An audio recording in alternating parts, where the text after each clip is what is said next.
안녕하세요. 반갑습니다. 손재욱 대표이고요. 저는 용인 수지 선한 목자교회 권사를 맡고 있습니다. 그리고 세인트 폴 성경적 세계관 아카데미 또 이사를 맡고 있습니다. 오늘 또 이렇게 하나님의 전 예수 그리스도의 몸된 교회에서 또 특별히 다음 세대의 다음 세대를 일으키는 사명자로서 교사로서 헌신하신 여러분 한 사람 한 사람 만나 뵙게 돼서 영광이고 반갑습니다. 제가 은혜 광성교회에 오게 된 계기는요, 레헴 가정생활연구소라는 우리나라 이제 제 가정사역의 1인자이시죠. 존경하는 도미 목사님, 아버지 학교를 설립하신 분이죠. 김성묵 아버지 학교 이사장님이 제 스승이십니다. 이렇게 호칭하시는 분이 다다음 주에 오십니다. 맞죠? 토요일 날 부부학교 강사로 오시는데 그곳에서 제가 강의를 하게 됐어요. 강의를 하게 됐고 실은 저는 이 강의를 외부용으로 준비한 건 아니었고요. 제가 이제 목자이거든요. 저희 교회에서 목자이고 또 CBMC라는 한국기독실업인에서 지회장을 맡고 있었고 그래서 제 주위에 있는 사람들에게 대화를 나누면서 너무 소가리를 많이 했어요. 그분들이 갖고 있는 생각, 그 생각의 뿌리들이 하나님이 기뻐하시는 것이 아닐진데 그래서 답답한 마음에 한 몇 개월씩 기도하면서 이것을 어떻게 전해 드려야 될까? 상처받지 않고 튕겨나가지 않고 하나님의 뜻으로 그것을 받아들일 수 있을까? 이렇게 고민하다가 이렇게 강의를 준비했는데 그래서 레헴 가정연구소에 가서 강의했는데 우리 가문실 전도사님께서 거기에 계실 줄이야 제가 꿈에도 몰랐는데 강의 끝나고 나서 은혜 광성교회 오셔서 강의를 해주실 수 있겠습니까? 주께서 부르시면 당연히 가야죠. 그래서 아멘으로 순종하고 왔고요. 오늘 강의 주제는 성경적 세계관과 문화 막시즘이에요. 그래서 여러분들 끝까지 가시면 안 돼요. 왜냐하면 제일 중요한 내용이 뒤에 있어요. 그걸 하기 위해서 앞부분에 역사적으로 쭉 훑을 거예요. 그래서 인본주의에서부터 성경적 세계관이 뭔지, 자유주의가 뭔지, 계몽주의가 뭔지 그래서 이렇게 쭉 훑어나갈 텐데 그거를 이렇게 쭉 들으시면요 여러분들의 이해가 더 견고해지세요. 더 탄탄해지고 확신의 가운데 설 수 있기 때문에 끝까지 계셔주길 바라고요. 제 소개를 하겠습니다. 했는데 저는 24살에 군대에서 하나님 인격적으로 만나서 성령 체험을 하고 경배와 찬양이라는 곳에서 한 9년, 10년 의탁을 해서 선교단체 훈련을 받고 나와서 우리 하영조 목사님이 그때 당시에 이 교회에서 잊지 마라. 7년 지나면 나가서 뼈 묻어라. 그래가지고 개척교회 가서 한 12년 섬겼고요. 지금은 이제 수지산업목자교회에서 북한 선교부를 맡고 있습니다. 제가 제일 자랑스러운 타이틀인데요. 그리고 이제 회사는 부업입니다. 아브라함 이주공사라고 성경 최초의 이민자가 아브라함이니까 그래서 해외로 나가시는 투자 이민자들 영주권 수속을 하는 회사를 또 대표로 맡겨주셔서 한 28년 된 회사인데요. 아내와 같이 섬기고 있고요. 다음은 저의 가족입니다. My family입니다. 너무 이쁘죠? 어디게요? 맞아요. 역시 우리 사역자님 가보셨죠? 여수 애양원이에요. 남해를 여행하다가 야 우리가 놀 수만 있냐? 손씨 우리 손영원 목사님이 계시는 가문의 영광이신 손영원 목사님 애양원에 가자. 그래서 거기서 우리 사랑하는 우리 아내 박미연 집사와 우리 제 옆에 보이는 이제 큰딸 하은이 또 흰색을 입고 있는 아들 하진이 그다음에 막내 하연이 이렇게 3남매를 두고 있습니다. 제가 또 동역하는 동역자들인데요. 세인트 폴 아카데미 용사들로 영성과 지성을 겸비한 왼쪽 맨 상단이 정소영 미국 변호사님이세요. 세인트 폴 아카데미를 설립하신 분이시고요. 이제 미국 변호사업은 내려놓으셨어요. 이것이 이 세대에 너무 중요하다. 이태희 목사님 한번 왔다 갔다 들으셨거든요. 이태희 목사님이 아마 한동대 5기인가 그럴 거예요. 국제법률대학원. 근데 정소영 변호사님 1기죠. 큰 누나죠. 큰 선배니까 야 태희야 너 교회 설립했다는데 이렇게 개척했다는데 거기 무슨 행사했다는데 내가 한번 가보고 싶다. 그러니까 누님 오십시오. 그래서 가셨는데 그날 이제 성경적 세계관을 하신 거예요. 그래서 우리 정성 변호사님, 너가 하는 이 일에는 내가 전적을 서포트하겠다. 그리고 말을 담그셨는데 이제는 이제 본업을 내려놓으시고 성경적 세계관을 전파하는 것이 본업이 되셨죠. 그래서 저희 팀이 있는데요. 창조 진화론도 하고요. 그 다음에 동성애 성 크리스찬들 연애 어떻게 해야 되는지, 낙태, 뭐 혼전 순결, 뭐 순결 서약 이런 거, 동성애 문제 이런 것들도 밑에 왼쪽에 계신 우리 이사님이 아이랩 거기 이사님이신데 오셔서 같이 팀으로 하시고요. 제가 또 이쪽 파트를 맡고 이렇게 팀으로 갑니다. 그래서 여러분들이 아까 목사님하고 이전 목사님하고 나눴는데 고3이 끝날 무렵에 저희들을 초청해 주시면 너무 좋을 것 같습니다. 아이들에게. 자, 들어가는 질문을 하나 제가 던질 텐데요. 지금 여러분들 부서별로 앉으셨다고 들었거든요. 혹시 유치부 한번 손 들어봐 주시겠어요? 잘하셨습니다. 할렐루야. 자, 초등부 한번 손 들어봐 주십시오. 이야, 열정 있으신 우리 초등부. 맨 앞에 앉으셨어요. 박수로 한번 환영해 주십시오. 박수로. 적극성. 너무 놀랐습니다. 자, 중등부.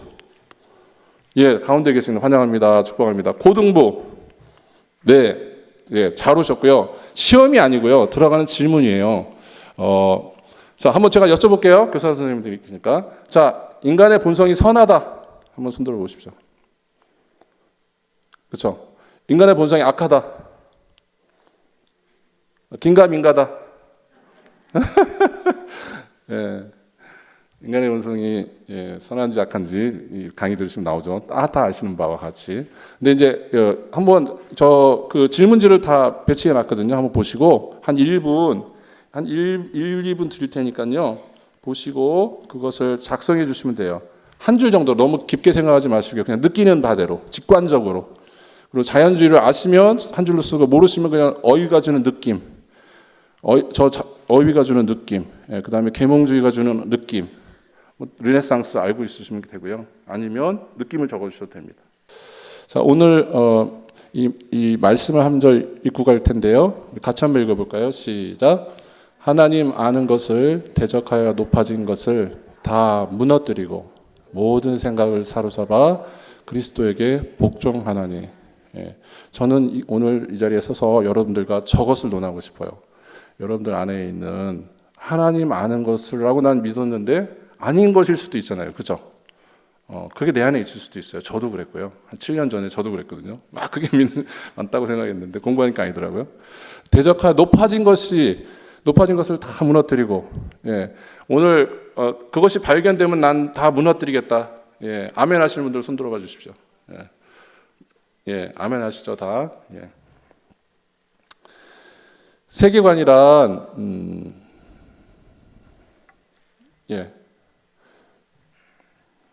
제가 저 화면이 잘 안 보여서 이쪽 모니터를 보고 있습니다.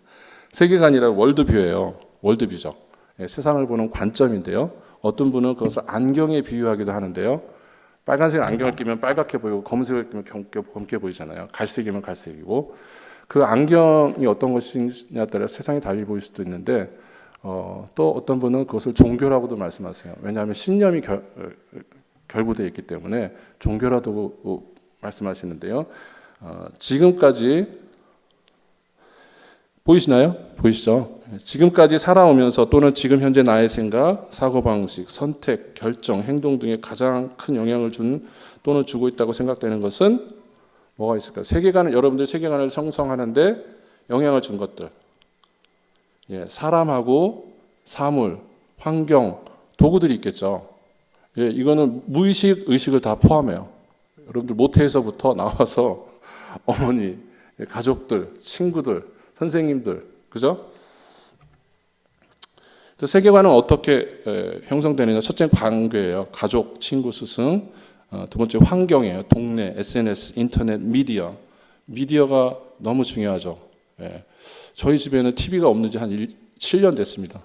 TV가 없는 지 7년 됐는데 요즘은 더 센 놈하고 싸우고 있어요. 유튜브죠. 교육, 그다음에 가정, 교회, 학교. 어떤 교육을 받았느냐?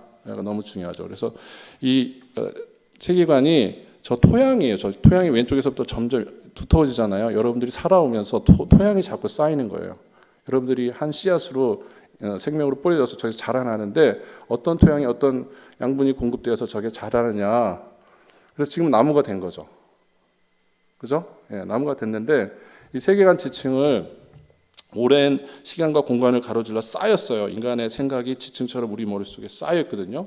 근데 이거 분간하기가 왜 어려워요? 왜냐하면 아까 말씀드린 대로 무의식의 영역까지 이게 결부가 돼요. 그냥 가치관은 의지적으로 가정에 가운 세워놓고 뭐 정직, 성실 이런 거 의지적으로 할 수 있는데 세계화는 그렇지 않아요. 왜냐하면 무의식의 영역까지 작용했기 때문에 좀 시간이 걸려요. 그리고 세밀하게 들여다봐야 돼요. 예. 그래서 생각의 뿌리, 저 뿌리를 한번 볼 텐데요. 기원찾기라고 했는데요. 제가 세계관을 분별할 수 있는 질문 세 가지가 있어요. 여러분들에게 어떤 사람이 무슨 얘기를 하면 여러분들 속으로 이 질문을 떠올리시면 돼요. 그 질문 세 가지가 있는데요. 첫째, 인간은 어떤 존재인가요? 예, 나는 누구인가? 예, 그것이 세계관 첫 번째 정체성에 대한 질문이거든요. 두 가지가 있어요. 창조냐, 진화냐. 그죠? 예. 그 다음에 두 번째 질문은 인간 사회의 문제의 그 원인은 무엇이냐? 고통의 원인이 무엇이냐고요. 예. 이것이 내 탓이냐, 네 탓이냐? 예. 문제 의식이 이제 여기서 갈려요. 이제. 세 번째는 궁극적인 해결책이 무엇이냐? 두 번째가 사회관이면 세 번째는 구원관이에요. 우리는 그리스도를 통해서 하잖아요, 그죠? 예수 그리스도를 통해서 하는데, 예. 또 다른 방법은 인간의 힘으로 하죠. 그래서 이 세 가지 질문이 나는 인간은 어떤 존재인가? 고통의 원인, 사회의 문제의 원인은 무엇인가? 그리고 이것에 대한 해결책이 무엇인가를 어떤 세계관이 접근해 올 때 여러분들 그걸 던져보시면 돼요. 근데 이것이 여러 가지가 있단 말이에요. 그럼 두 가지로 나눌 수 있어요. 예.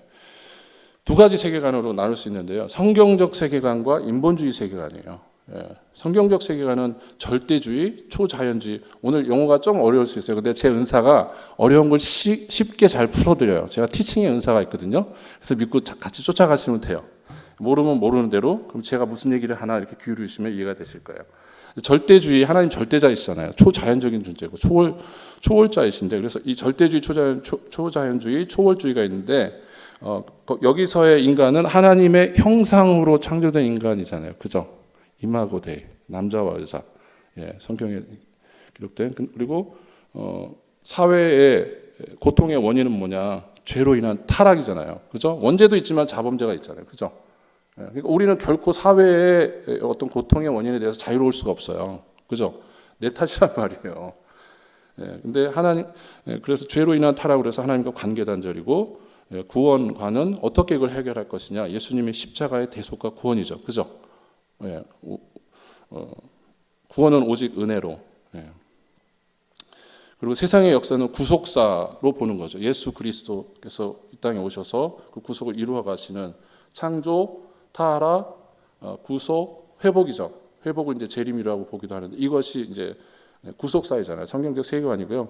인본주의 세계관은 진화주의예요. 진화주의, 자연주의, 계몽주의라고도 해요. 아까 쓰신 거 고치시면 안 돼요.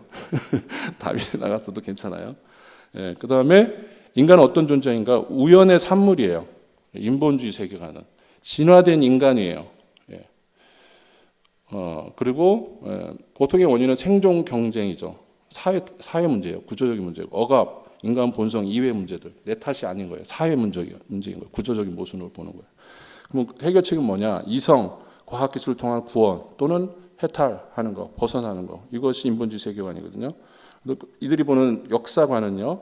세상의 역사는 지상에서의 유토피아를, 이 단어는 좀 이렇게 숙지해 두세요. 유토피아라는 단어가 나오죠. 유토피아를 구축하거나 우주로의 합일, 뉴에이지가 이제 나오잖아요. 구원은 인간의 힘으로 이루어가요. 모든 종교들이 그래요. 예수 그리스도의 그 대속의 은총, 십자가의 은혜 외로, 그러니까 기독교 외에는 다 인간의 힘으로 이루어가는 거죠. 그럼 구속사는 한번 살펴볼까요? 다 아시지만, 예, 다 아시겠지만 태초에 천지 창조하고 아담의 하와의 반역이 있었어요. 그 다음에 노아의 홍수가 있었죠. 바벨탑 사건이 있었고 BC 한 2000년경에 아브라함을 부르시고 BC 1400년경에 모세를 부르셔요. 그래서 민족을 형성하고 이스라엘을 출애굽합니다. BC 1000년에 우리가 잘 아는 다윗 왕조가 시작돼요. 통일왕국이. 그리고 BC 722년에 북이스라엘이 멸망하죠. 우상 숭배로 아수르에게 멸망하잖아요. BC 586에는 남유다가 멸망합니다. 바벨론에서 멸망하죠. 그리고 BC 536, 444년에 포로 기환해요. 스룹바벨 에스라니에미야. 그다음에 BC 400년부터 중간기가 와요. 신구약 중간기가 오는데요. 여기서 좀 주목해야 될 것이 성경을 쓰면 말라기잖아요. 말라기로부터 세례 요한까지 400년간 하나님이 침묵하셨을 때 이 땅에 말씀이 기갈하니까 어떤 현상이 벌어지냐면 헬레니즘이 부흥해요. 하나님에게서 답을 얻지 못하니까 인간적인 방법을 찾죠. 저 시기에 헬레니즘이 부흥합니다. 창궐합니다. 그리고 BC 5에서 AD 30 예수 그리스도께서 오시잖아요. 교회의 시작이죠. 그리고 마지막 때로 가는데요. 그러면 인본주의 세계관의 흐름을 볼게요. 인본주의 세계관은 BC 이 페이지는 중요합니다. 이것이 반성경적 세계관의 뿌리예요. 이것을 그냥 제가 목장에서 쫙 설명해 줬는데 제가 설명을 못해서 그랬는지 다 듣고 나서 인본주의의 뿌리가 뭐예요? 왜 그렇게 됐어요? 다시 질문해요. 그러니까 이 페이지가 중요하다는 것을 간과한 거죠. BC 파르미네데스가 나오는데요. 파르미네데스는 이성이 모든 진리의 바탕이라고 말해요. 그리고 이성으로 알지 못할 것이 없다. 이성으로 다 알 수 있다. 이성을 중시하죠. 그리고 헤라클레이토스는 여러분들이 잘 아실 거예요. 모든 세상의 그 원질이라 그러는데 모든 세상이 불로 구성되어 있다라고 얘기했잖아요. 우리가 배웠듯이. 근데 헤라클레이토스가 한 말이 있어요. 같은 강물에 두 번 발을 담글 수 없다. 무슨 얘기냐면 모든 우주 만물이 생성하고 변화한다 또는 발전해 간다는 개념이 헤라클레이토스에게서 제일 먼저 나와요. 그리고 BC 4세기에서 3세기에는 소크라테스가 나오고요. 잘 아시는 너 자신 알라. 플라톤하고 아리스토텔레스가 나오는데요. 플라톤하고 아리스토텔레스는 여러분들이 중요하게 봐야 돼요. 플라톤의 이데아는요. 아까 얘기했던 여러분들이 유토피아 개념이 여기서 나와요. 거기서 전체주의가 나와요. 전체주의의 뿌리는 플라톤으로 봅니다. 플라톤의 제자가 아리스토텔레스잖아요. 아리스토텔레스는 스승의 의견과 좀 달랐어요. 아리스토텔레스는 그때 당시 아버지가 마케도니아 왕의 주치의였어요. 그리고 아리스토텔레스는 엘리트 가정이잖아요. 그러니까 물리학, 동물학, 생물학, 정치, 도덕, 윤리 뭐 이런 것에 다방면에 탁월한 철학자였죠. 그리고 여러분들 알다시피 알렉산더의 스승이었잖아요. 이 양반에게서 뭐가 나오냐면 자연주의가 나와요. 목적론 뭐 이렇게 살구시가 있는데 살구시가 그냥 있는 게 아니라 살구를 품고 목적을 나타냈다 그래서 여기서 자연주의가 나옵니다. 그래서 자연주의는 뒤에서 정리해 드릴게요. 중요해요. 그다음에 BC 3세기에서 AD 2세기 헬레니즘이 나오는데요. 잘 아시는 여러분들이 그리스 로마 사상 그러니까 아까 얘기했던 성경적 세계관은 헤브라이즘 하나님 유대 기독교 신앙으로서 이렇게 구속사로 보는 것이고요. 헬레니즘은 그리스 로마 사상으로 가는 거예요. 하나님 배제하고 인간 중심으로 가는 그것의 뿌리가 헬레니즘이죠. 그리고 여기서 이제 에피쿠로스, 쾌락주의, 스토아 철학, 금욕주의 나오죠. 교부 철학, AD 13세기 교부 철학이 나오고요. 중세 스콜라 철학이 나오는데요. 이때가 언제냐면 십자군 전쟁이 일어났을 때요. 십자군 전쟁이 11세기에서 13세기까지 200년 동안 7차례 또는 9차, 7, 9번 교황의 명령에 의해서 가잖아요. 예루살렘을 탄환하러 가는데 이때 결국은 다 죽죠. 많은 것을 죽어요. 그러니까 교황의 명령에 믿음으로 순종해서 갔는데 다 죽는 거예요. 다 죽는 것을 보면서 하나님이 살아계신가? 신앙이 맞는가? 이제 교황권이 실추되기 시작하죠. 그러면서 멀어지죠. 믿음으로서 답이 안 나오니까 스콜라 철학은 뭐냐면 하나님을 철학으로 찾기 시작해요. 이제 믿음을 포기하고 이제 순수한 신앙 난 그따위 몰라. 그래서 스콜라 철학으로 가면서 갑니다. 결국 그게 어떻게 되냐면 거기서 르네상스가 와요. 르네상스가 오는데 근데 교황의 명령을 받고 갔는데 거기서 이제 비잔틴하고 그런 이슬람 문명을 만나는데 이슬람 문명이 뭘 갖고 있었냐면 그리스 로마 철학과 과학과 이런 것들을 체계적으로 잘 갖고 있었어요. 역설적으로 믿음으로 나아갔는데 그것을 계기로 이슬람의 그런 통해서 그리스 로마 사상이 다시 들어오는 거예요. 그래서 그것이 부흥하기 시작해요. 중세 문화에서. 아이러니죠. 믿음으로 나아갔는데 그것이 오히려 그리스 로마 사상, 인본주의의 문을 열어주는 계기가 됐어요. 그래서 르네상스 종교개혁 과학혁명이 오고 이성이 신의 자리에 오르게 되는데요. 17세기 데카르트는 여러분들 다 아시잖아요. 그죠? 데카르트는 모든 것을 다 회의해요. 질문해요. 그러니까 의문하는 건 모든 것을 질문하는데 여기서 주관주의가 나와요. 절대주의가 없어지는 거죠. 그리고 잘 아시는 칸트가 이제 순수이성 비판, 실천이성 비판하면서 그야말로 이제 이성이 신의 자리에 딱 올라서 정점에 이르게 되죠. 그리고 19세기에 가서 이제 자연주의가 나옵니다. 자연주의가 나오는데 자연주의 4인방이 나와요. 다윈하고 마르크스하고 프로이트하고 니체가 나옵니다. 다윈은 이제 잘 아시는 진화론, 마르크스는 공산주의고 프로이트는 성혁명이 나오죠. 니체는 포스트 모더니즘이 나옵니다. 자, 질문하겠습니다. 19세기 자연주의, 인본주의 4인방인데요. 맨 왼쪽에 있는 분이 누굴까요? 네, 맞습니다. 찰스 다윈이고 두 번째가 막스입니다. 세 번째는 헷갈리죠. 여기서부터는 프로이드예요. 맞습니다. 프로이드고 마지막이 니체예요. 이 4인방만 여러분들이 잘 이해하시고 분별할 수 있으면 여러분들의 자녀를 건질 수 있어요. 건질 수 있어요. 왜냐하면 가장 큰 영향을 미치고 있고요. 여러분 지금 21세기에 미국 인본주의 협회가 있거든요. 인본주의 협회 슬로건을 혹시 아십니까? GWG예요. GWG. 뭐냐면 Good without God이에요. Good without God이에요. God. 하나님 없이도 선하다가 지금 현재 미국 인본주의 협회의 슬로건이에요. 인본주의면 그냥 인간이 잘하면 되는데 굳이 왜 하나님 없이도라는 그런 문구를 넣었을까요? 세대 흐름이 적그리스도적으로 가는 거라고 보죠. 그래서 진화론의 영향을 한번 볼 텐데 여러분 잘 아시겠지만 찰스 다윈이요. 진화론은 창조와 하나님 존재뿐 아니라 이 세상의 역사는 진화의 과정이고 그래서 성경의 역사를 부정해요. 진화를 부정하는데 진화론 과학적 증거에 입각한 것인 것 같아서 사실인 것 같아서 그게 매력적인 거죠. 그래서 진화론에 가까이 가면요 성경의 역사를 부정하게 됩니다.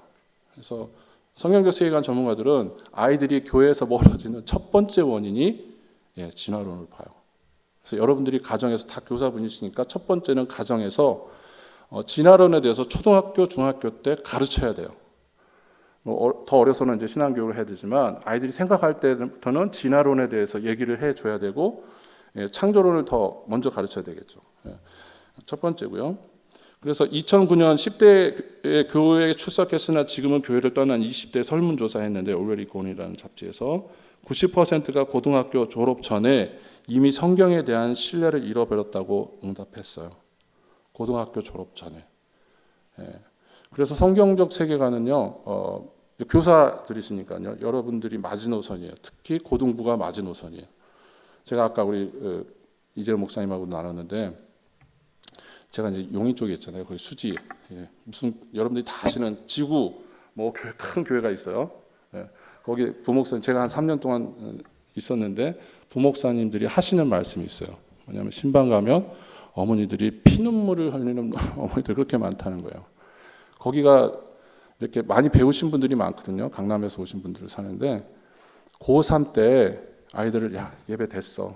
1년만 열심히 공부하고 대학 가면 공부해. 예배 드려. 주일날 교회를 못 나가겠다고요. 엄마 아빠가. 그 애들이 어떻게 되는지 아십니까? 평생 안 나오는 거예요. 지금 10년 20년이 지났는데도 교회 안 나오는 거예요. 믿음의 배우자가 아닌 그렇게 가니까 이분들이 피눈물을 흘리시는 거예요. 그래서 여러분들이 진짜 마지노선이에요. 너무 중요한 사명자이시고요. 이 성경적 세계를 여러분들이 가르치셔야 되는데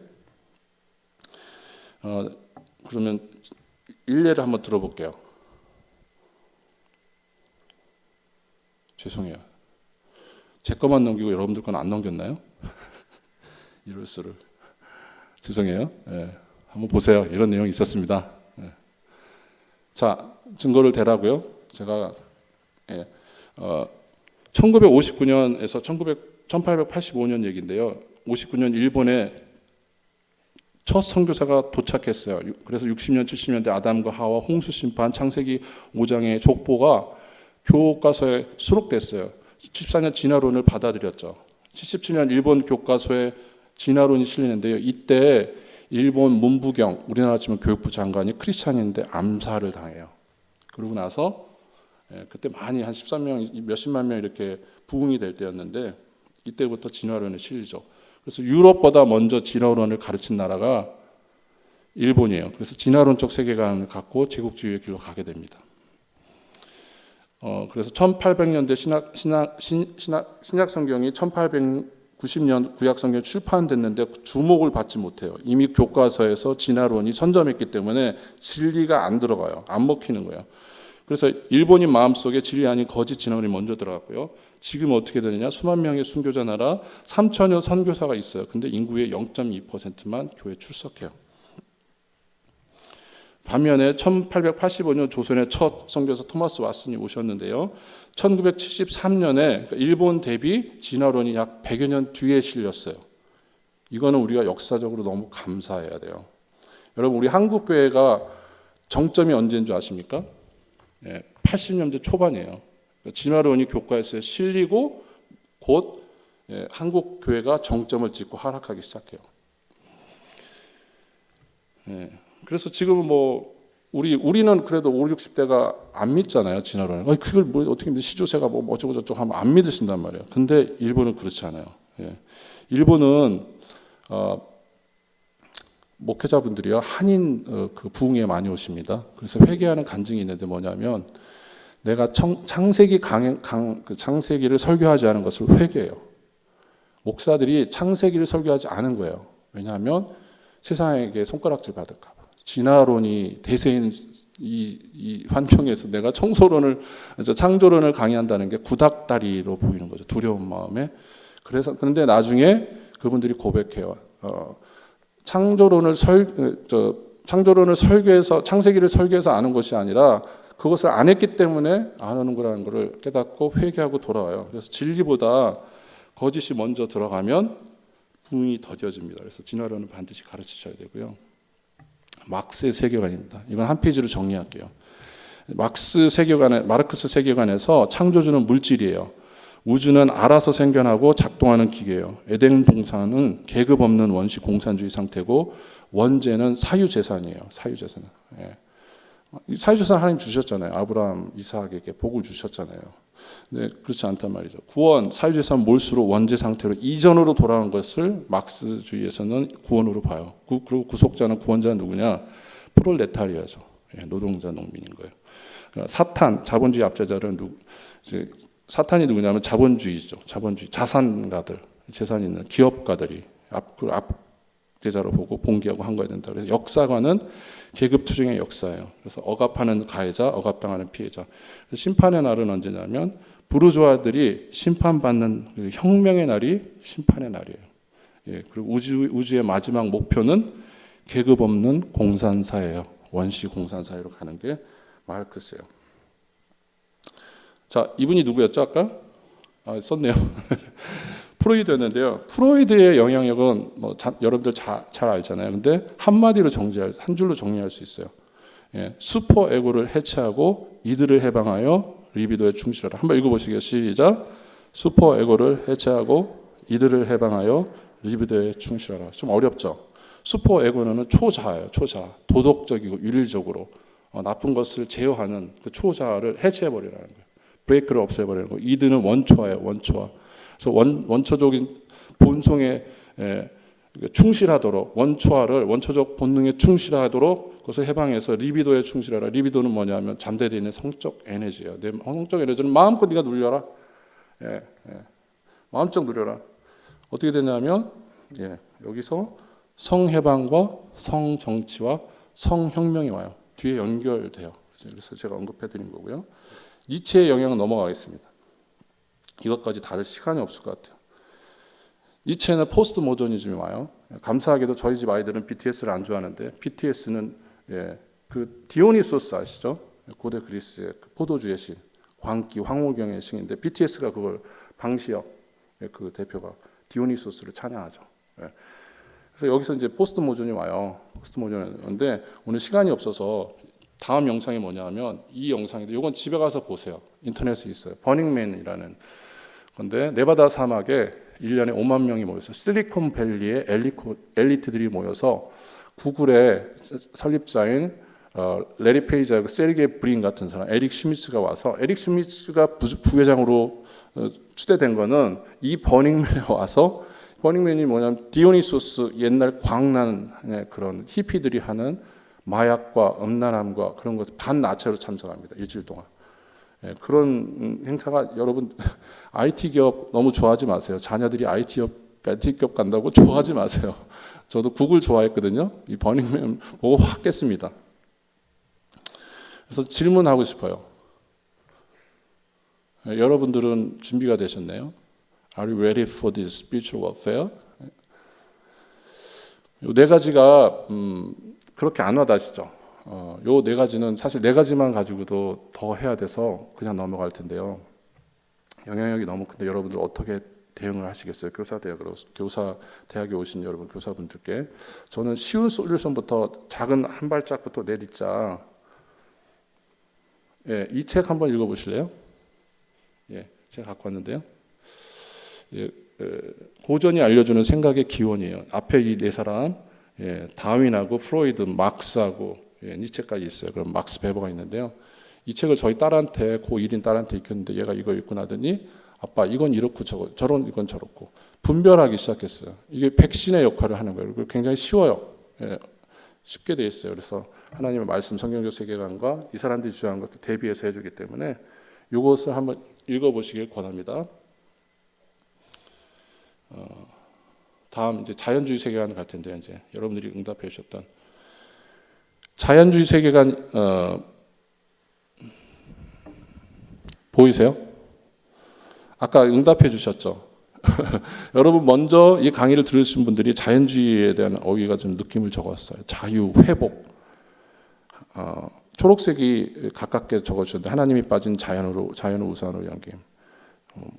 그러죠. 그다음에 계몽주의 어휘는 보면 경청해야 한다는 것 같다. 빨간색으로 오른쪽에 계몽주의를 경청해야 되는데 꿈에서 깨자 깨닫게 해주는 느낌이다. 그렇죠. 그다음에 르네상스는 아름답다, 인간다움, 멋지다만 했는데요. 저는 성경적 세계관을 공부하고 나서부터는 르네상스 호텔에도 안 갑니다. 하나님을 완전히 배제하는 것이 르네상스예요. 인간 중심으로 완전히 딱 선언한 것이 르네상스이기 때문에 하나님 얼마나 그때부터 그러셨겠어요. 하나님의 마음은. 가장 아팠을 순간부터 있겠지만 르네상스 시대가 하나님 완전히 배제하기로 선언하고 그때부터 문예부흥으로 가는데 그게 부흥이 아니잖아요. 그래서 하나님과 결별하고 빠이빠이 선언하는 게 르네상스란 말이에요. 자연주의를 좀 할게요. 17세기 유신론이 나오는데요. 16세기까지는 그래도 유신론이었어요. 하나님 계시다는 걸 인정했어요. 근데 17, 18세기 가면서 이신론이 나와요. 이신론이 디이즘인데 하나님이 계시긴 계신데 떨어져 계신 거예요. 약간 떨어져 계셨어요. 그래서 하나님의 존재와 능력과 섭리가 삭감되기 시작해요. 하나님을 점점 배제하기 시작하다가 이때 이제 계몽주의가 나온 거죠. 17, 18세기에 19세기에 자연주의가 등장합니다. 아까 얘기했던 사인방들이 나오면서 자연주의가 등장하게 되는데 자연주의는 우주는 물질로 구성된 거대한 기계예요. 그리고 이성이 진리를 판가름해요. 결정해요. 그리고 하나님 존재는 존재적 가치가 없어요. 이성이 진리를 판가름하기 때문에 우리는 율법이 있잖아요. 십계명이 있고 하나님 주신 계명이 있는데 말씀이 있는데 이제 그것이 이성으로 대체한 거죠. 그리고 물질은 영원히 존재하고 존재하는 것의 전부예요. 물질을 전부라고 봐요. 우주는 폐세계로 인과율의 일치제로 존재해요. 개입할 수 없어요. 인과율 어떤 원인이 있으면 그 결과가 생기는 하나의 시스템으로 일치제로 존재해요. 인간이란 복잡한 기계래요. 인격도 화학적, 물리적 상호관계고 정신은 그냥 기계의 작용이에요. 제가 양쪽을 다 신경 쓰려니까 인간은 물질이고 사망으로 물질 해체 시 소멸해요. 사망 뒤에가 없는 거예요. 그러니까 막 나갈 수 있어요. 역사는 인과일로 연결된 사건들의 연속이고 목적성이 없어요. 우리는 목적성을 배웠잖아요. 하이델베르그 교리 문답에서 인간의 목적은 하나님을 영화롭게 하고 영원히 그분을 즐거워하는 것이잖아요. 그 목적성이 없는 거예요. 목적성을 없다는 것을 하고, 여섯 번째는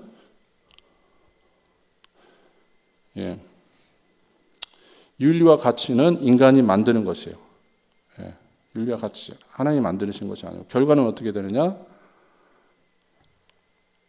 세속적 인문주의로 가요. 르네상스 이후에 하나님 없는 지성으로 가서 진화론 막시즘이 나옵니다.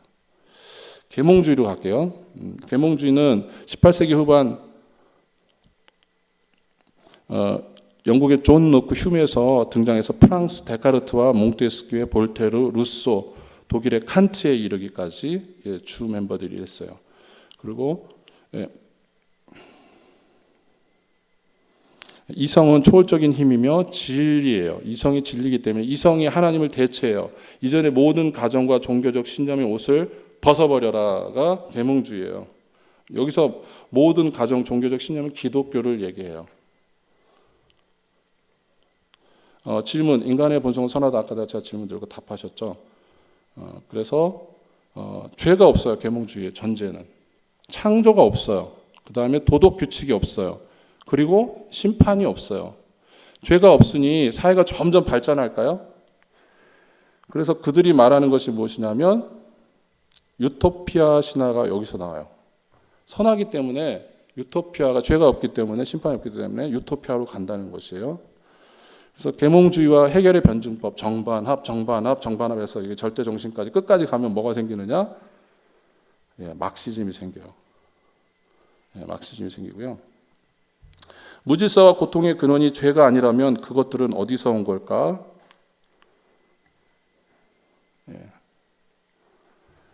보이시나요? 계몽주의 사상가들은 고통은 환경, 무지, 빈곤, 사회 조건의 산물이에요. 근데 이상적인 사회를 만드는 데 필요한 것은 좀 더 나은 환경을 만드는 거예요. 시스템을 바꾸고 껍데기를 바꾸고 교육하면 된다고 생각해요. 그래서 경제 조건을 향상하고 사회 구조를 재설계하는 것이 이 구원을 말하는 것으로 하는데요. 이상사회를 만드는 거라고 하는데요.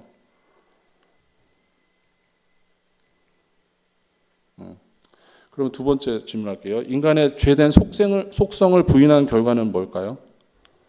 우리 그냥 단순히 오늘 인간은 선하다 악하다 한 줄로 썼잖아요. 근데 역사적으로 인간의 죄된 속성을 부인한 결과가 어떻게 되는지 좀 봐야 되는데요. 유토피아 신화가 오면서 좋은 사회를 만들기 위한 실험에 이르는 것이 아니라, 자, 질문할게요. 디귿지읒에 이르게 돼요. 인간의 죄된 속성을 부인하면 뭘까요? 디귿지읒에 이르게 돼요. 손 드시면 상품이 있습니다. 예, 아니고 제가 잘못 봤습니다. 디귿지읒, 초성. 예, 말씀하십시오. 예? 도전. 그러면 좋겠어요. 또 안 좋아요, 안 좋은 거예요. 넘어갈게요. 독재예요, 독재.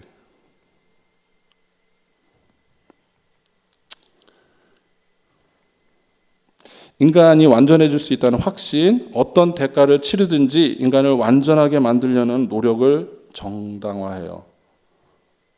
그래서 하나님을 내쫓음으로써 공권력 가진 자들은 어떤 높은 권위에도 책임질 필요가 없어요. 심판주가 없으니까요.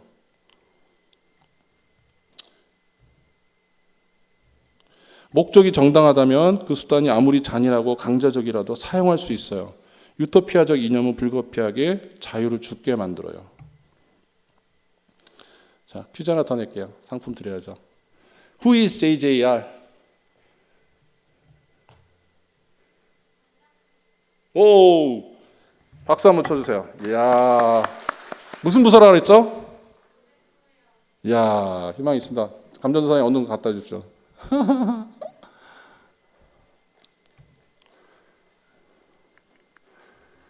장자크 루소에 들어보셨죠? 예, 제가 장자크 루소 한번 보자고요. 인간은 본성적으로 선하며 이기심이 없어요. 제가 이거를 한번 해놨었는데 깜빡했네요. 이 두 손으로 막. 장작 루소 제가 한번 퀴즈인데 이건 지나갔는데 얘기해 드릴게요. 1712년생이고 어머니가 이 아이를 낳고 5일 후에 사망해요. 10세 때 아버지마저 집을 나가서 작은 아버지에게 맡겨져서 여러 지역에 떠돌며 갖은 힘겨운 직업을 경험해요. 구두 닦기도 했겠죠. 여러 가지 있어요. 구걸도 했을 거고. 다시 기숙학교로 보내져요. 기괴하고 반항적인 이단화 성격을 갖게 돼요. 16세 때 카톨릭 세례를 받아 장 주세프라는 세례명을 얻었고요. 남작 부인의 후원으로 신학교 입학하고 사제의 뜻이 없어서 중퇴합니다. 그리고 그 어머니 버린 남작 부인과 결혼해요. 그리고 다시 11살 연하의 하녀와 결혼해서 5 아들을 낳았어요. 아들 5을 낳았어요. 그가 쓴 유명한 책이 있는데 한 아이가 태어나서 25세까지 자라는 과정을 5단계로 분리해 쓴 책이 있어요. 그 책이 현대 교육 사상의 효시가 되었어요. 장작 루소 맞춰준 우리 자매님 그 책 이름 아세요? 에밀이에요. 이 사람이 이제 장작 루소인데요. 문명의 제약을 벗어던지고 자연스럽고 자발적인 자아를 탐색하라. 적응하라는 문이란 압력으로부터 자아를 해방하라. 죄송해요. 저만 읽었네요.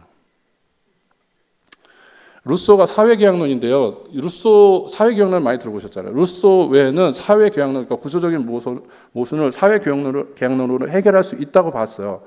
근데 루소만 사회를 기괴하게 안 좋게 봤어요. 기존의 규칙과 간섭과 전통으로부터 해방시켜라. 이거 묶여 있다고 본 거예요. 사회계약 자체로. 사회 자체를 반항적으로 이단화적으로 해석했어요. 루소가. 그러니까 자기의 성장 과정과 연관이 있죠. 그래서 급진적이고 제한되지 않은 자유에 대한 루소의 철학이 근대의 가장 억압적인 제도를 낳았어요. 루소의 철학이 뭔지 아십니까? 예, 마르크스 모태똥 히틀러에게 영감을 주었어요. 루소의 철학이.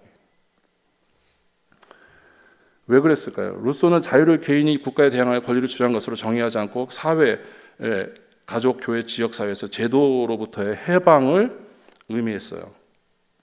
그리고 국가는 해방자가 될 수 있다. 국가는 모든 사회적 유대를 파괴함으로써 국가를 제어한 무언가에 충성하는 것부터 개인이 해방시킬 것이다. 처음으로 국가를 해방자로 그렸어요. 루소 때부터. 그래서 타가소로 갈 수 있는 거예요. 예. 막스 레닌 그 사회주의 혁명 일으켰을 때 엄마는 공장에 보내고 애들은 다 타가소 보냈잖아요.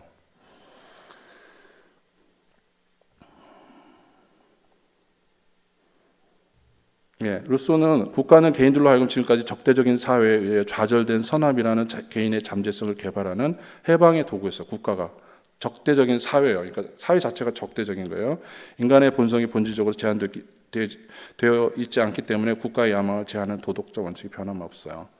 그리고 사물의 본성을 부여한 하나님의 뜻을 부인해요. 그래서 본성에 맞게 취지에 맞게 다뤄야 한다고 말할 정당성이 없어지죠. 그래서 국가 권력 사용에도 도덕적 제한이 없어집니다. 그래서 루소의 철학이 히읗 미음이라는 근대 개념을 낳게 됩니다. 또 퀴즈 나갑니다. 히읗 미음. 네? 네?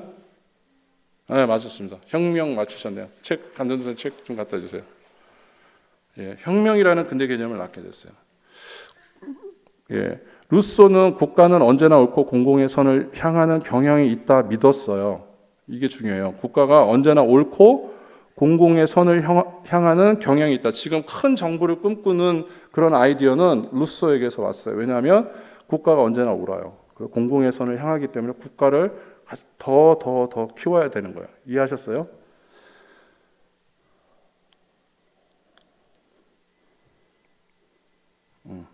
네, 언제나 옳고 공공의 선을 향한다.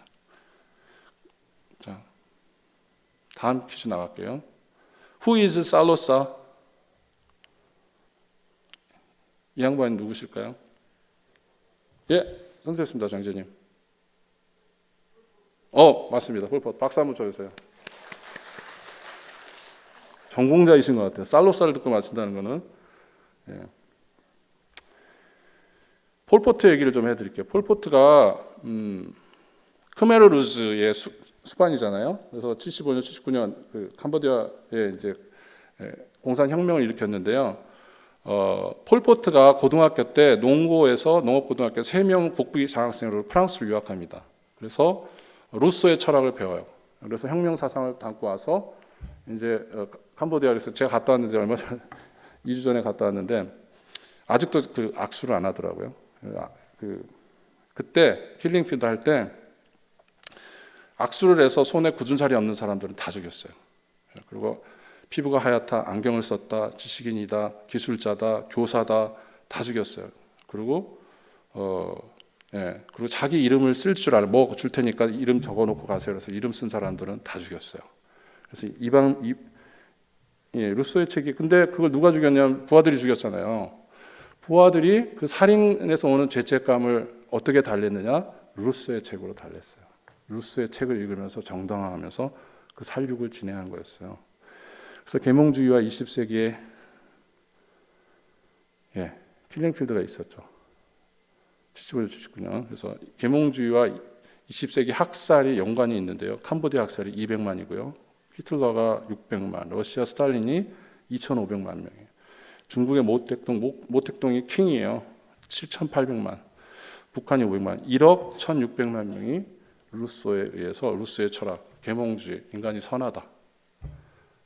그래서 국가가 공공의 선을 경향 있는 공공의 선을 행하는 국가의 이름으로 학살을 자행해도 괜찮은 거였어요. 인간이 선하다. 그러니까 단순한 명제인데 성경에서 벗어났더니 이런 현상이 온 거죠. 그리고 루소는요, 현대 교육 사상의 효시가 된 아까 에밀을 얘기했잖아요. 근데 5명의 아들 낳았는데 아들을 보육원에 다 보내버렸어요. 루소가. 그래서 다 굶어 죽고 방랑자 신사가 됐는데 나중에 인터뷰에서 왜 그렇게 했느냐라고 물었어요. 루소에게. 루소가 하는 답변입니다. 들어보세요. 집안일과 아이들이 떠드는 소리에 공부할 수 없었다. 훌륭한 시민을 기르는데 국가가 부모보다 더 잘 준비되어 있다는 플라톤의 가르침을 따랐을 뿐이다. 아까 얘기했죠. 플라톤이 이데아가 유토피아 신화를 갖고 전체주의를 가져온다. 국가론을 썼잖아요. 그 가르침을 따라서 5명의 아이를 버렸어요. 루소가. 대부분 죽고 한두 명은 불황자로 떠들었는데 그 루소가 쓴 에밀이라는 책이 현대 교육 사상의 효시가 되었어요. 너무 근사한 세상에 살고 계시죠. 그래서 공교육의 뿌리 이제 나중에 존 듀이도 여러분들이 공부하시고요. 루소의 제가 뒤에서 좀 얘기할게요. 그래서 저희 교회 목장의 어느 집사님이 아이가 그냥 아이가 자라서 선택하게 할래요.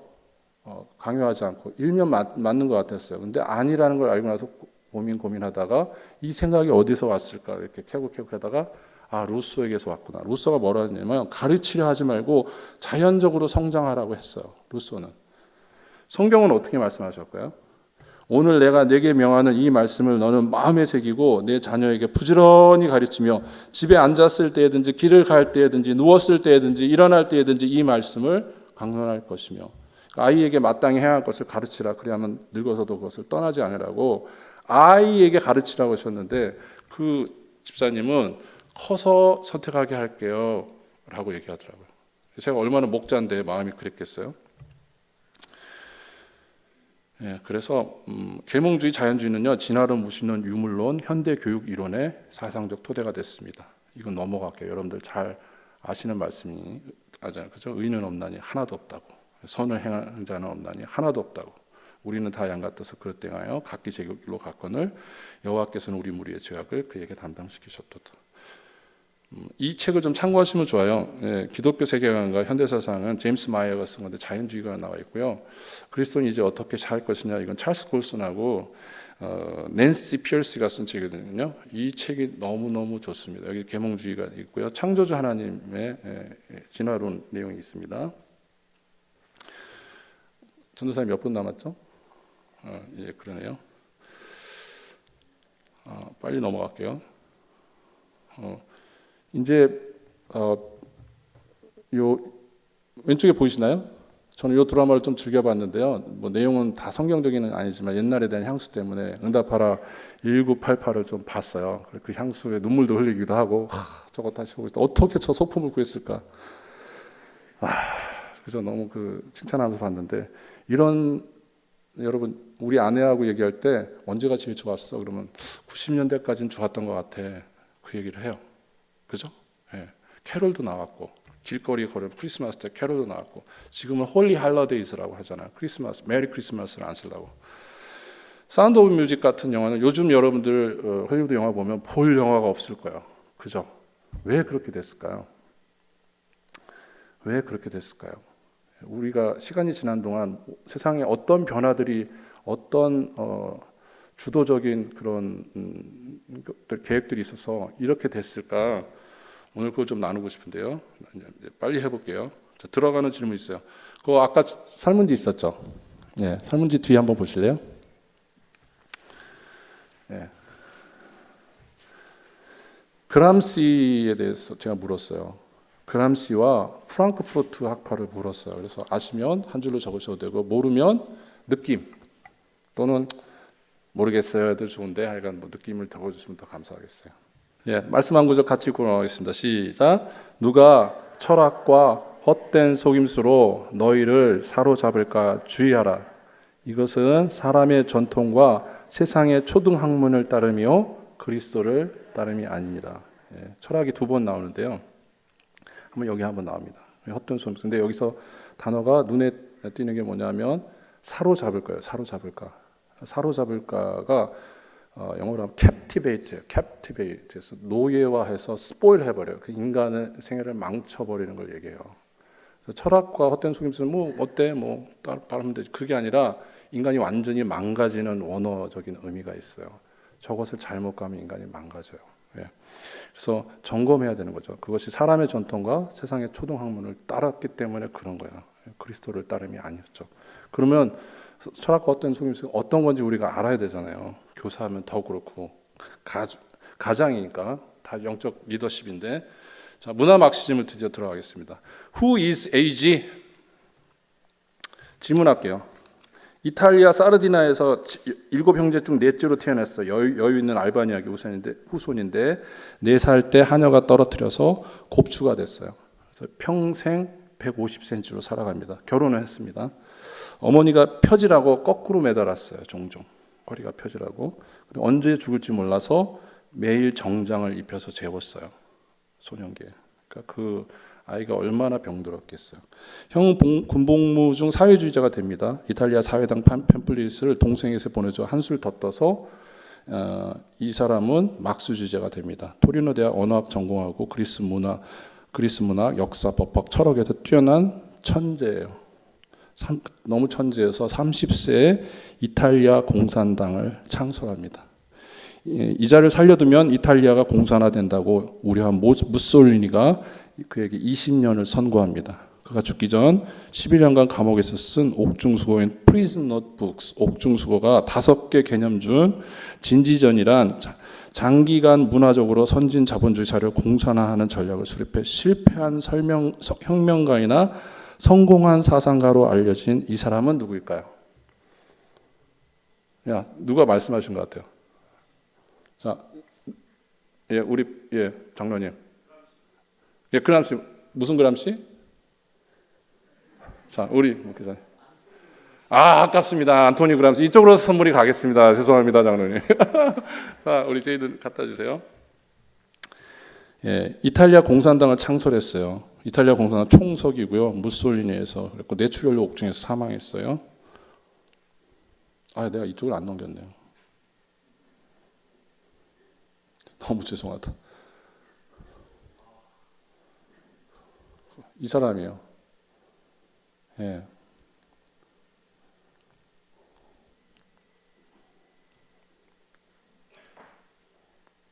예. 마르크스 혁명 이론을 보완했어요.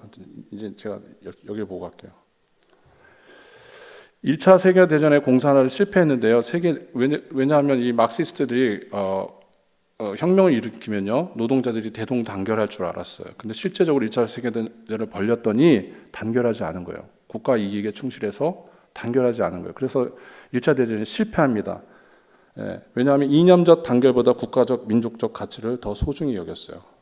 그래서 왜 그랬냐면 유럽의 기독교 문화가 혁명의 실패 주요 원인이었어요. 그때 당시 몇십 년 앞섰던 세대 3대 그 사회학자인 막스 베버가 프로테스트 윤리와 자본주의 정신이라는 책을 썼잖아요. 그 책 안에는 보면 한 지역을 분석했는데 다른 지역보다 소득 수준이 월등히 높은 거예요. 왜인지를 이렇게 연구했더니 이 기독교 문화가 있었던 거예요. 술 안 먹잖아요. 그죠? 뭐 마약광 안 하고 바람도 안 피고. 그러니까 일에 충실하는 기독교인들이 있는 주로 있는 사회가 소득 수준이 높을 수밖에 없잖아요. 그 책이 엄청 히트를 쳤는데 막스 베버, 안토니오 그람스도 감옥에서 그 책을 봤을 거잖아요. 그래서 공산화가 되지 않은 그 핵심 문제가 뭐냐면 유럽에 있는 기독교 문화로 보는 것이에요. 그럼 어떻게 하겠느냐?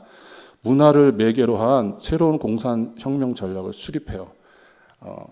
그러니까 혁명 전략에는 두 가지가 있어요. 기동전이 있고 진지전이 있어요. 기동전은 정규군이 가서 때리는 거예요. 러시아군이 우크라이나를 침공해서 뭐 몇 주 안에 몇 달 안에 끝나려는데 지금 지지부진했는데 그거 말고 진지전, 롱마치 수십 년을 문화로 변해가는 거예요. 그래서 문화를 매개로 해서 새로운 공산 전략을 수립하는데 문화 속에 들어가서 사람들의 사고방식을 바꾸어서 마르크스 혁명을 완성하는 거예요.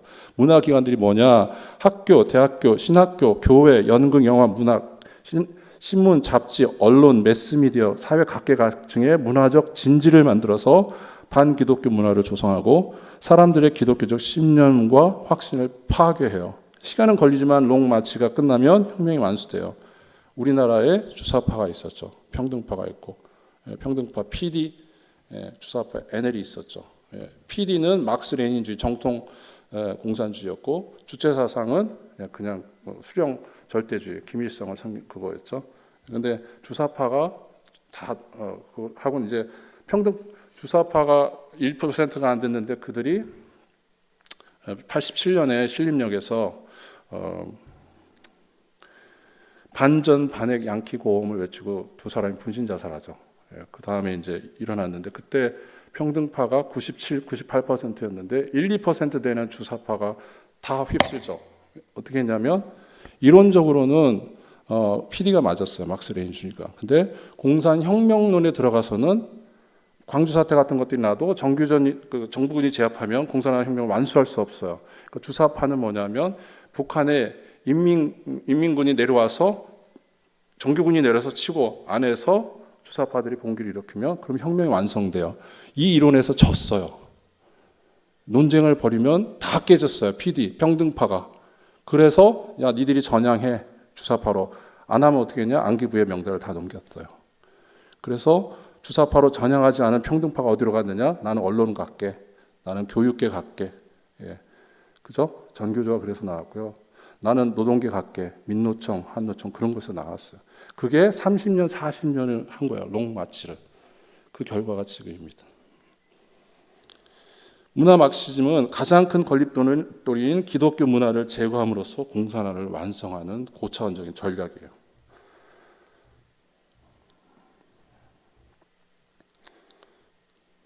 시간이 없어서 빨리빨리 넘어가요.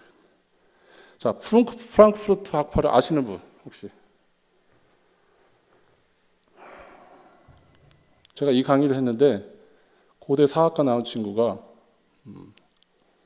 대표인데 저보고 존경한다고. 왜? 제가 고대 사학과 나왔는데 어느 교수도 이 얘기를 해주지 않았고 프랑크푸르트 학파를 아주 아카데믹한 학파로 소개해서 자기는 그렇게 일생 지금 40대 중반까지 믿어왔는데 어떤 얘기를 했는지 지금 제가 설명해 드릴게요. 프랑크푸르트 학파는요, 여러분들이 몰라야 제가 전하는 재미가 있죠. 그죠? 1923년 독일의 막시스트 공산당 멤버들이 독일 프랑크푸르트 대학교에 사회연구소를 설립해요. 그리고 안토니 그람시의 혁명 이론과 전략을 실행해요. 아, 안토니 그람시가 맞았네. 정규군으로 체제 전쟁으로는 이길 수가 없네. 자본주의 안에 기독교가 있지. 문화적으로 롱마치로 가자. 1차 세계대전이 끝났을 때 그런 결론이 난 거예요.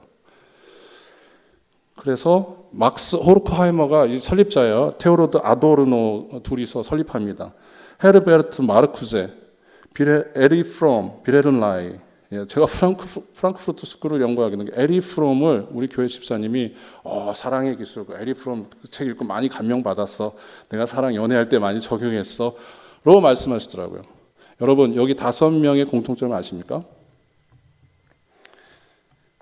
5명이 유대인이에요.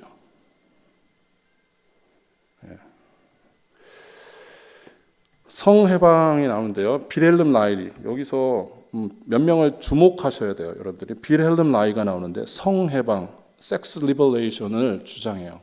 그것이 인간 해방이다. 어떻게? 프로이드의 제자였어요. 성해방은 프로이드는 마르크시즘을 만들어요. 성적 욕구를 억누르는 문화는 잘못된 거예요. 욕구를 억누르면 잘못됐대. 무제한적인 성적 욕망 추구를 정치 이론 안에서 권력적으로 밀어붙이면 법적으로 성해방 통해 짓눌린 인간 해방을 이룰 수 있다. 다른 것도 아니고 성해방을 통해서 억압된 성을 해방시켜서 자본주의 사회, 기독교 사회인 서구 사회의 억압 문화로부터 진정한 해방과 행복을 누릴 수 있다. 이 친구의 아내랑 그냥 미국으로 도미합니다. 친구 이 성해방을 연구해서 같이 의논하던 친구의 아내랑 이 도미해요. 빌헬름 라이에가 성관념, 도덕윤리 억압하는 기존 질서를 해체하라. 하나님의 존재를 없애고 성경의 권위를 부정하죠. 그 다음에 마르쿠제예요. 마르쿠제는 여러분들이 기억하셔야 돼요. 마르쿠제가 3M이에요. 3M이 뭐냐? 공산화, 그러니까 전 세계에 공산화 영향을 미친 3M이 있어요. 포스트잇이 아니라 3M이 있어요. 마오쩌둥하고 마르쿠스하고 마르쿠제예요. 그러니까 마르쿠제를 알고 있어야 돼요. 우리 마오쩌둥하고 마르크스는 알잖아요. 그죠? 예. 마르쿠제를 몰라요. 제가 설명할게요. 쾌락 원칙을 따르는 인간의 본능은 자연스러운 생애 충동이에요. 이제 성 정치를 얘기하는데요. 즉 에로스에서 출발한다 그랬어요. 에로스와 문명, 에로스 앤 시빌라이제이션을 책을 썼어요. 이 에로스를 억눌러서 전쟁과 대량 학살이 일어났다. 에로스를 억누르면 욕구 불만으로 전쟁과 대량 학살이 일어난대요. 에로스 성의 건설을 해야 한다는 기존 질서를 대항하는 성 정치론을 피력했어요. 그래서 성매매, 포르노 합법화, 동성애, 수간, 소아성애, 기계성애, 시체성애 등 온갖 성적 취향을 인정하라가 마르쿠스의 주장이었어요. 아까 얘기한 5명 프랑크푸르트 학파가 와해됩니다. 왜냐하면 유대인이잖아요. 그래서 히틀러가 프랑크푸르트 학파를 와해시켜버립니다. 그래서 이 멤버들이 유럽으로 갔다가 미국으로 도피해요. 특별히 마르쿠세는 미국에서 제일 유대인이 많은 데가 어디죠? 맨하튼이잖아요. 맨하튼은 지금 다 30% 이상을 유대인들이 갖고 있는데 거기 브루클린으로 가서 여러분들이 잘 아시는 콜롬비아 대학에 들어갑니다. 콜롬비아 아이비리그에 하는 데잖아요. 거기서 철학과에서 교수직을 수행하죠. 그래서 이 성정치 이론이 미국의 매스미디어를 통해서 전역에 뻗어나가기 시작해요. 매스미디어가 그냥 저렇게를 깔아준 거죠. 그리고 나중에 이 프랑크푸르트 학파들이 마르쿠제 빼고는 다 다시 돌아가요. 유럽으로 돌아가요. 예. 그래서 일으킨 것이 68혁명인데요. 이 페이지 다음으로 넘어갈게요. 거룩 하나님의 율법함으로 기독교 문명 해체하래요. 마르쿠스의 것은. 68혁명이 뭐냐면요. 그래서 미국에서 돌아온 프랑크푸르트 학파들이 68년 소르본느 이 대학 중심으로 해서 68혁명을 일으켜요. 그 표본은 누구였냐면 모택동이었어요. 아까 7,800만 명을 죽였잖아요. 이들이 보기엔 가장 혁명 이론에 충실한 사람이었어요. 짱이었어요. 짱. 모택동을 롤 모델로 삼아서 그 68혁명을 일으킵니다. 그래서 90년대를 지나서는 그때 외쳤던 게 성주류화예요. 젠더 메인스트림. 이들이 언어가 얼마나 전략적이냐면 그 언어를 계속 얘기하는 거예요. 젠더가 메인스트림, 주류라는 거예요. 주류. 그때는 소수였는데 마이너리티였는데 주류다 하니까 진짜 주류가 됐어요. 지금. 네. 그래서 90년대를 지나서 성주류와 젠더 메인스트림을 거쳐서 주디스 버틀러가 나오죠. 주디스 버틀러는 UC 버클리 철학과 교수인데 지금 콜롬비아에 다 있어요. 자, 남자일까요, 여자일까요? 예? 예, 여자예요. 예. 레즈비언인데 퀴어 이론의 창시자예요. 그리고 페미 이론의 또 권위자죠.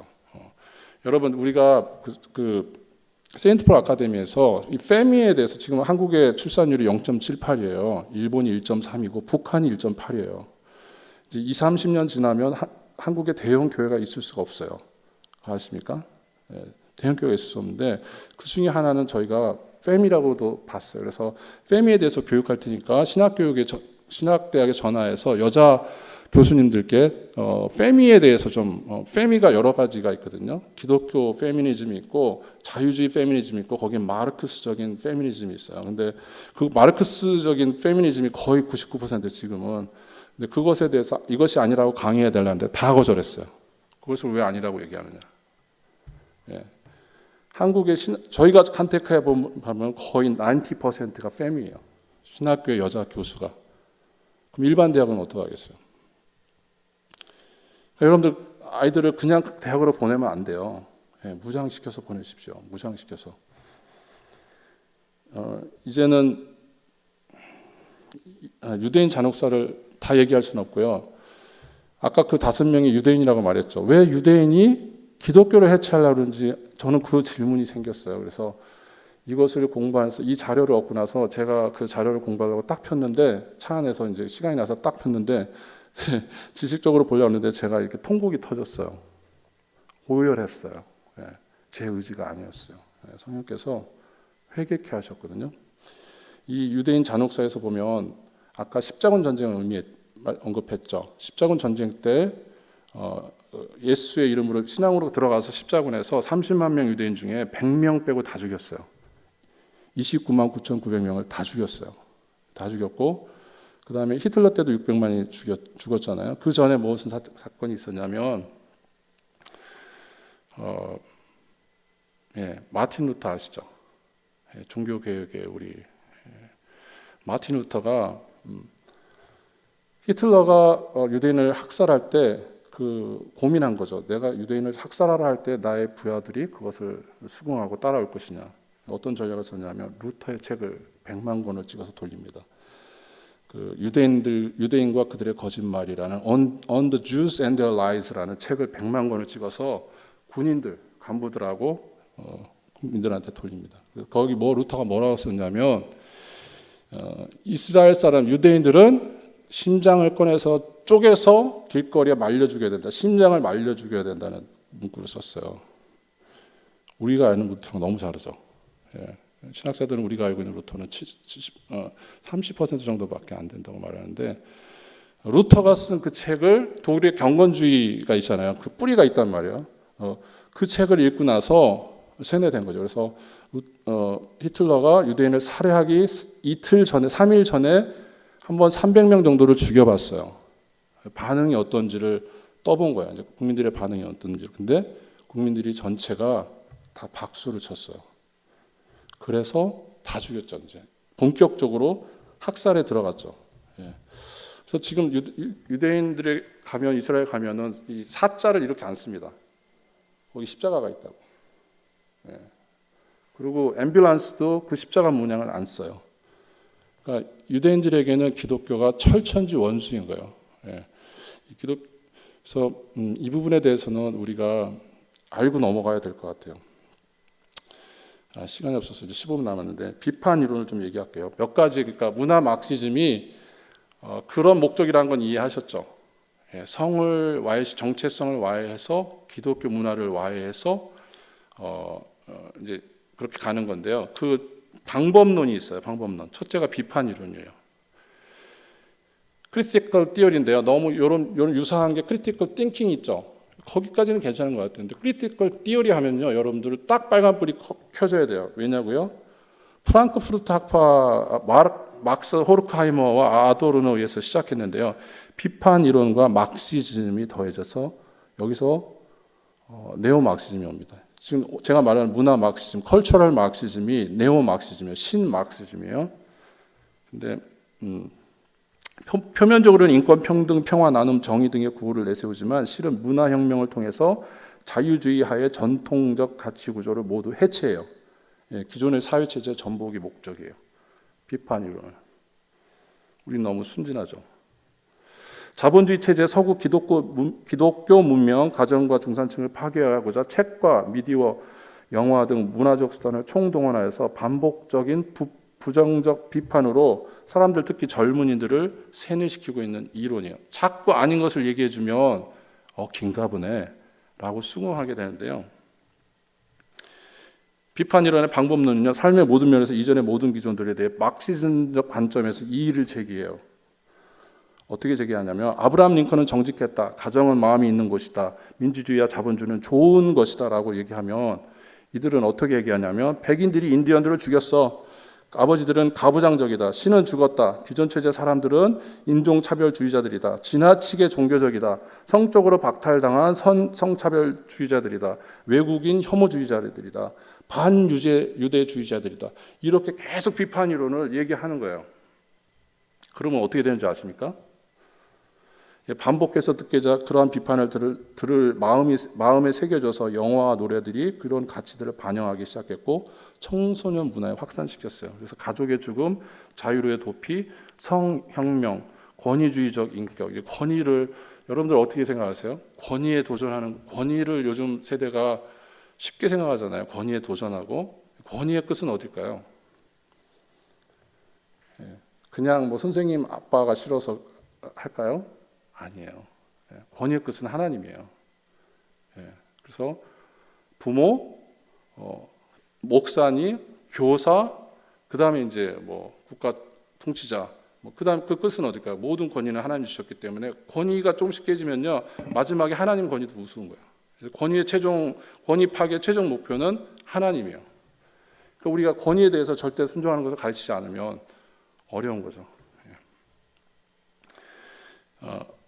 가부장적인 가정을 기독교적 기관이라 공격하고요, 가정을 성적으로 억압받고 역기능적인 곳으로 묘사하는 영화들이 줄이어서 나옵니다. 계속 그 얘기를 하니까 그런가 봐 라고 얘기하는 거죠. 정치적 올바른 PC를 얘기해 드릴게요. 정치적 올바름은요, political correctness인데, 다민족 국가인 미국에서 인종, 종교, 성, 지역, 직업, 연령 등을 표현할 때 차별이나 편견을 없애는 것이 올바르다는 의미에서 사용하기 시작한 용어예요. 줄여서 PC라고도 해요. 이거는 그냥 사전적인 의미고요. 실은 운동권에서 선배가 이제 얘기하는데, 어떤 지시에 따라서 후배나 이것을 반론을 제기하잖아요. 그러면 뭐라고 얘기하냐면, 그건 정치적으로 옳지 않아, 얘기해요. 그게 뭐냐면 그냥 말하는 대로 따라 이거죠. 교조주의적인, 그러니까 막스 레닌주의는 언제나 옳기 때문에 그걸 얘기하면 항상 따라와, 이거고, 그것을 억누르기 위해서 고상하게 정치적으로 옳지 않아라고 얘기한다고요. 그들의 주장은 다 올바르고 동조하지 않거나 반대하는 주장은 다 틀리다. 그래서 인민재판식 집중 공격으로 민주주의의 근간인 표현의 자유를 억압하는 수단으로 써요. 박연미 씨 아세요? 박연미 씨? 박연미 씨 탈북 자매인데 콜롬비아 대학을 졸업하고 조던 피터슨하고 인터뷰한 게 있어요. 거기 읽어보시면, 콜롬비아 대학에서 조던 피터슨이 캐나다 임상심리학자로 기독교를 대변하는 지성이잖아요. 그래서 콜롬비아 대학에서 어떤 것이 유익했느냐 물어봤을 때 박연미 씨가 PC에 대해서 얘기해요. 모든 사상을 검열했고 하나도 내가 주장할 수 있는 게 없었다. 그러니까 모든 사상을 다 검열당했다는 거예요. 정치적으로 옳지 않아 해서 단 한 강의도 인상적인 게 없었다. 시간 낭비였다. 돈 낭비였다. 그러니까 조던 피터슨이 웁니다. 나의 학창 시절 때 나의 교수들은 학교에서는 정말 좋은 영향력을 줬고 명 강의들이 있었는데, 미국의 아이비리그에서 최우수 학교라는 그곳에서 가르치는 강의가 하나도 남는 게 없더냐. 한번 인터뷰 보십시오. 조던 피터슨과 박연미 씨가 하는 인터뷰인데 그걸 보십시오. 시간이 없어서 이건 넘어갈게요.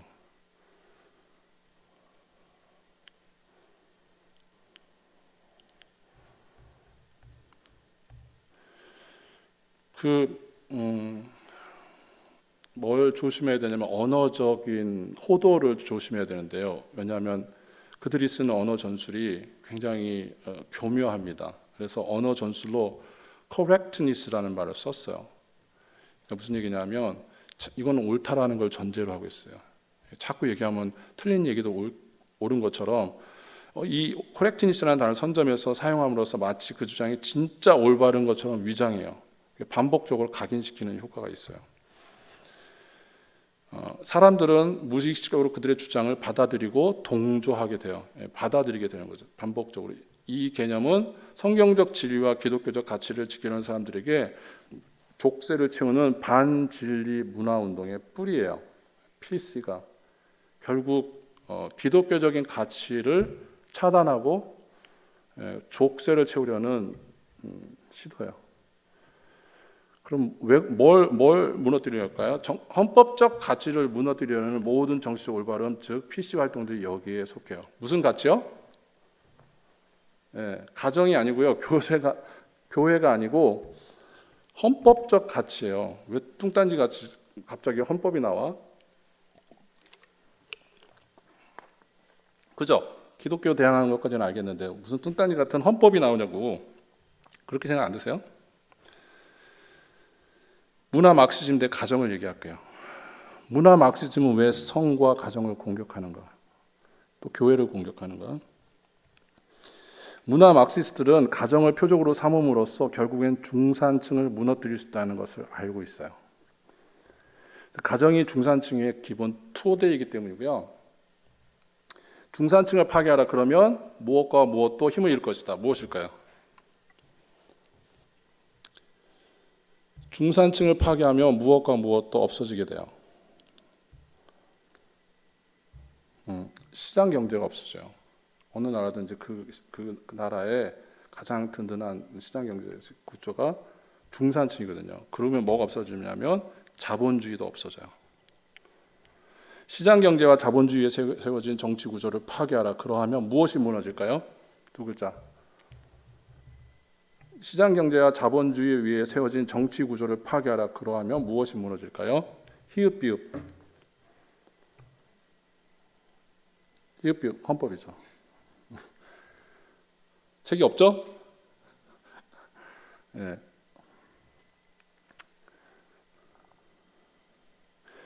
왜 국가를 의존하게 하느냐? 어떻게든 가정을 무너뜨릴 수 있다면 더 이상 가정을 소중히 여기지 않게 돼요. 가족 간의 유대가 끊어지면 어려울 때 갈 곳이 없어져요. 예전처럼 어려울 때 가정에서 지원을 받을 수 없어요.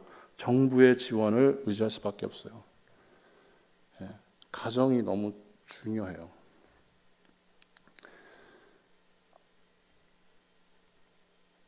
어떤 복잡한 문제가 생겼을 때 성경을 통해 해답을 얻지 않고 정부를 의존하고 결국 정부의 뜻대로 끌려가게 되죠. 문화 막시즘이 모든 종교, 특히 기독교를 공격하는 이유, 전체주의 공산사회를 수립하는 전략이에요. 왜 성으로 가정을 공격하는지 지금부터 이게 혁명론을, 네오막시즘의 혁명론을 말씀드릴게요. 첫째, 성 정체성이 파괴되면 가정이 파괴돼요. 가정이 파괴되면 사유재산이 파괴돼요. 사유재산이 파괴되면 종교가 파괴되고요. 종교가 파괴되면 국가가 파괴돼요. 그러니까 아까 유대인들 얘기했잖아요. 막시즘을 구하는 사람들이 천재예요. 그러니까 핵심을 보고 끝을 본 거예요. 여러분 여기까지 짐작하셨어요? 국가를 파괴하고 문화 막시즘의 성공은 기독교 문명과 자유민주주의의 헌법 파괴예요.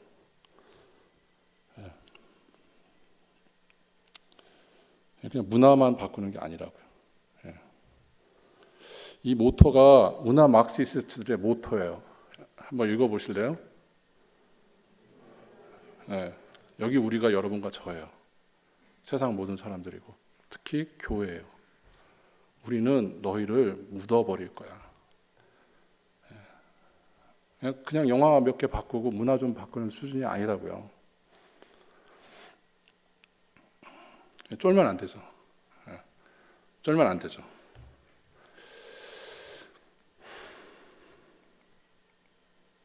내가 이 반석 위에 내 교회를 세우리니 음부의 권세가 이기지 못하리라.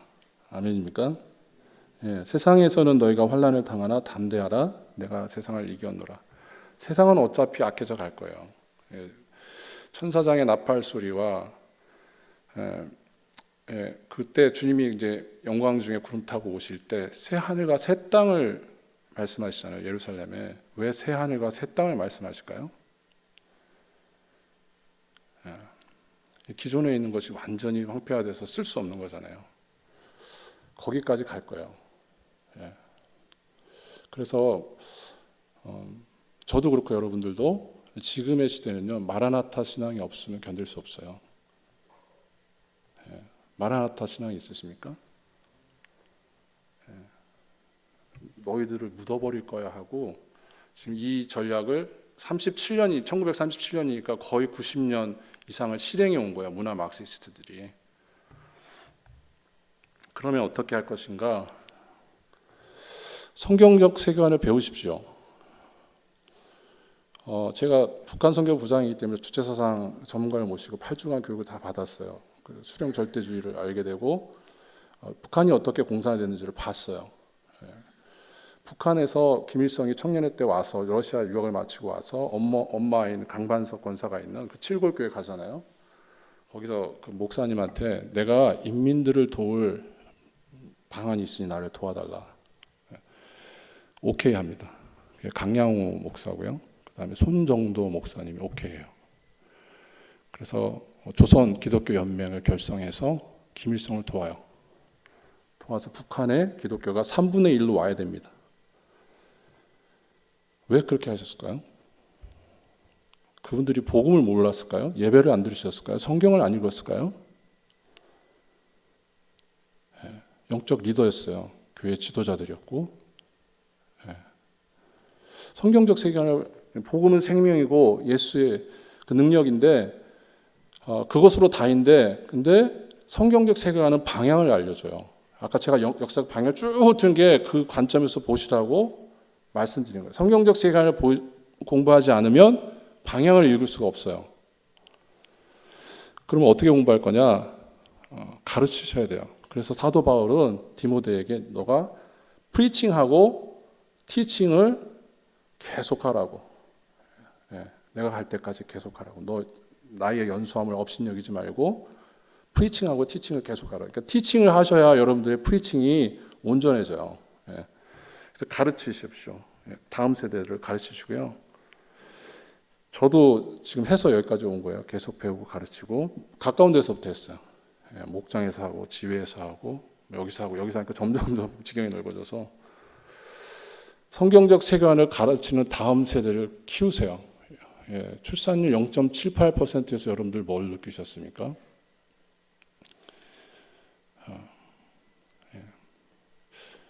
통일밖엔 답이 없는데요. 근데 그 전에 그러니까 어느 대표님 그 얘기 하시더라고요. 우리가 이제 북한 영혼들을 위해서 기도하지 않고 통일을 위해서 헌신하지 않으면 한국 사회가 동성애로 무너질 것이다. 한국 교회가.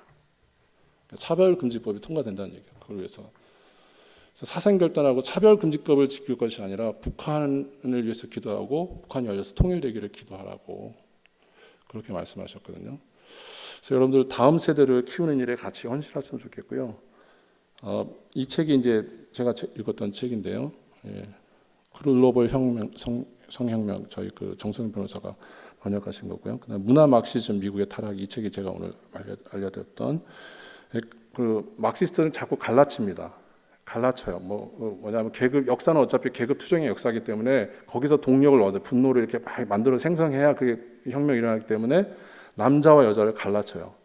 그다음에 흑인과 백인을 갈라쳐요. 그래서 미국에서 나온 게 Black Lives Matter예요. BLM인데 너가 아무리 백인으로서 선하게 살고 뭐 구제를 행하고 착하게 살아도 너는 백인이기 때문에 그 그룹 하나이기 때문에 넌 틀렸어. 잘못됐어.